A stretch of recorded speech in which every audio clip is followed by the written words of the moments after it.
El Nahual del Vaticano. Hola Pepe, espero que te encuentres muy bien. Hace un tiempo escuché una de tus historias, donde mencionabas que un sacerdote había atrapado a un nahual y lo mandó a la Ciudad de México, a la basílica. Esto me recordó a una historia. Te quiero contar algo que ha pasado por 3 generaciones de mi familia, ya que lo que estoy por relatar lo vivió mi bisabuelo.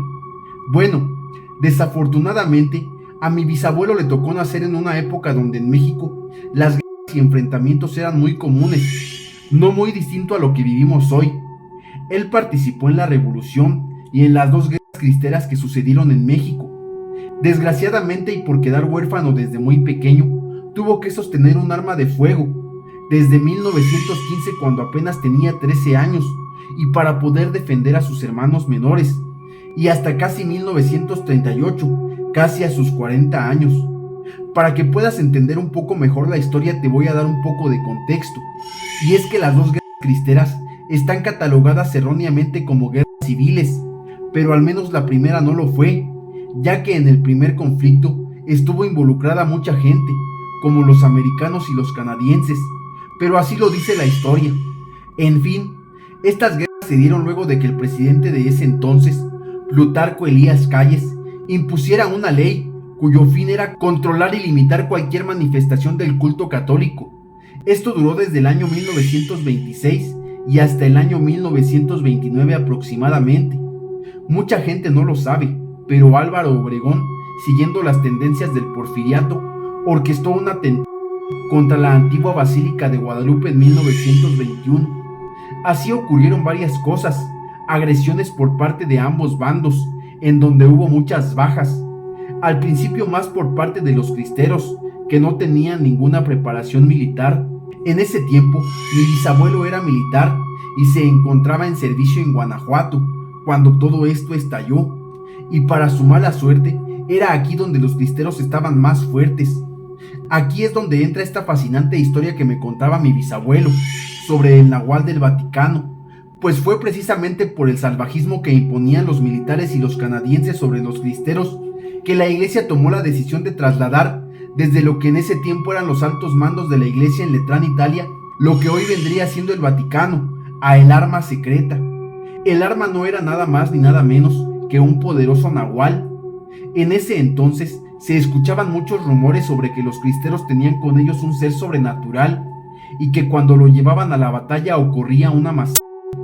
Nunca se dijo nada oficialmente, pero a mi abuelo se le hacía raro que de vez en cuando se reportara la caída total de un batallón militar y no quedaba nadie vivo, ni siquiera sus restos. Así pasó un tiempo y ese mítico ser sobrenatural seguía siendo parte de lo que se contaba entre los militares. Pero el primer encuentro que mi bisabuelo y sus compañeros tuvieron con la bestia fue dentro de la iglesia de San Felipe en Guanajuato. Él y otros soldados fueron enviados a saquear todo. Les dieron la orden de no dejar a nadie con vida, pues se sabía que las personas seguían practicando sus creencias religiosas en ese lugar. Así lo hicieron, y mi bisabuelo estaba seguro de que ni el cura había quedado vivo.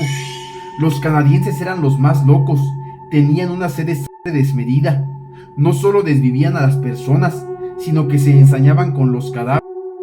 Tengo pesadillas de solo recordar lo que me contaba mi bisabuelo, de lo que hacían con los restos de las personas. Ese día todo había sido rápido, prácticamente habían emboscado a los católicos y nadie había puesto resistencia. Cuando terminaron, mi bisabuelo estaba presenciando el desagradable espectáculo que daban los canadienses, cuando de la nada apareció frente a ellos una criatura que parecía provenir desde las mismas profundidades del infierno. Parecía un enorme lobo, pero estaba erguido en sus 2 patas y era más alto que los canadienses. Debía rondar entre los 2 o 3 metros. Esa bestia carecía de cualquier rasgo humano, ni siquiera la expresión de su rostro parecía ser normal, pues tardó bastante en encontrar la forma de lo que parecía ser su cara. El monstruo estaba obstruyendo la salida principal de la iglesia. No había forma de escapar. Todos se quedaron impresionados ante terrorífica escena, y antes de poder hacer algo, el nahual dio un fuerte alarido que hizo que todos los hombres se llenaran de miedo. Mi bisabuelo recordaba que los canadienses, a pesar de su experiencia y crueldad, se pusieron muy nerviosos. Todos empezaron a disparar con sus armas, pero las balas solo se impactaban en la piel de la bestia, pero no lograban penetrar los proyectiles en su cuerpo.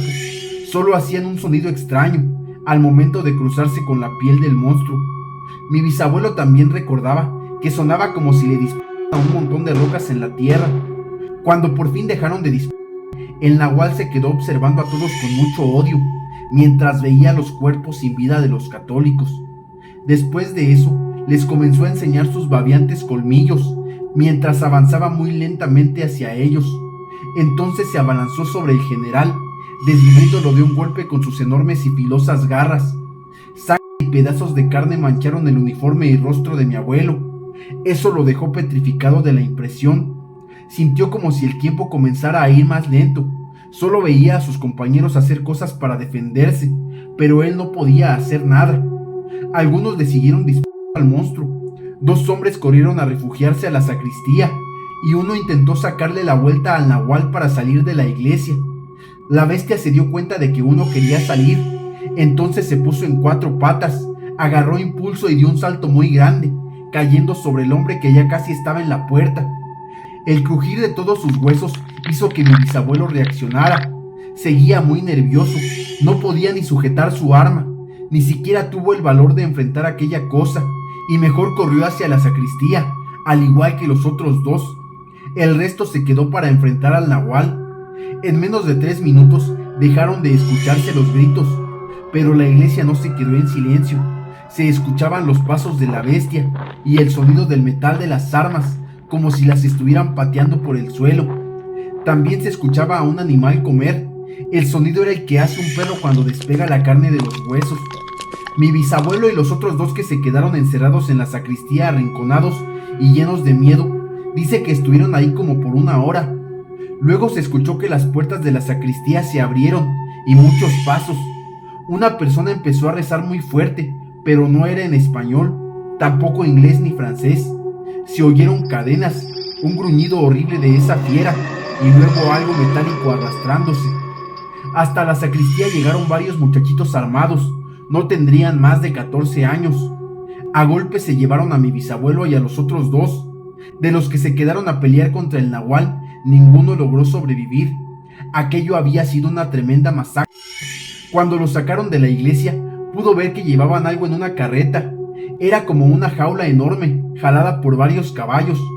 Mi abuelo creía que era el nahual y que de alguna forma lo podían controlar.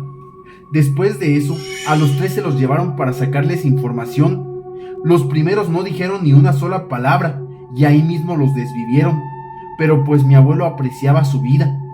Quiero aclarar que todo lo que acabo de relatar es lo que mi bisabuelo le contó a sus hijos, es decir, a mi abuelo, y es la única información que yo tengo.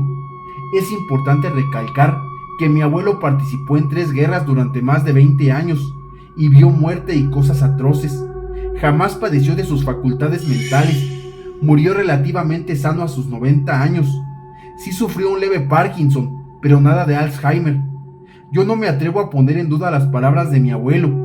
Fue un hombre que se jugó la vida, puso su granito de arena para cambiar el curso de la historia de México, al igual de muchos otros, por supuesto. Aún así existe la posibilidad de que todo el asunto del nahual sea el fruto de un trauma, o que se trataba de cosas que mi bisabuelo no alcanzaba a comprender y buscó dar explicación basada en su lógica. Nunca lo sabremos.